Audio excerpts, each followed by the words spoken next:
better Yeah. we understand the unique challenges that somebody's dealing with, be that depression or anxiety, or in this case ADHD. Once we know where we're looking at, right, then we can start to Right. strategize like experiments. Right? There's no guarantees, but we can try this, Mhm. try that, try DSD, right? Do something different. Yeah. And it's all a spectrum and we're all different. And just Mm-hmm. because, your sister-in-law or your nephew or whoever has ADHD and does this and it works, doesn't mean it's going to work for somebody Mm-hmm. else. Or if I'm comparing myself to somebody else, well, they do this and I can't do it.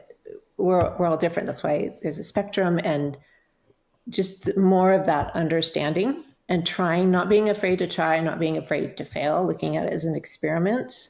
That's something that I've been working on more lately is let's try an experiment. Let's Mm-hmm. see. It takes Right. some of that pressure off, some of that negative self-talk. Mm-hmm. Mm-hmm. Um, One strategy you were talking about, like getting things done and the chores and the homework and everything is, do you know about the Pomodoro method? Have you heard of Oh, I this? love that. But maybe our audience Yes. isn't familiar, so maybe you can share. It's Okay. one of my favorite So it recommendations. means tomato. So in essence, it's this theory that you work for a set of time, say 25 minutes is common, and then you take a 5-minute break.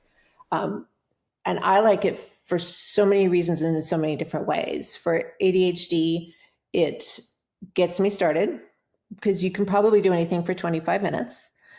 It makes me take a break because that's another thing with people with ADHD, especially if you're hyper focusing on something.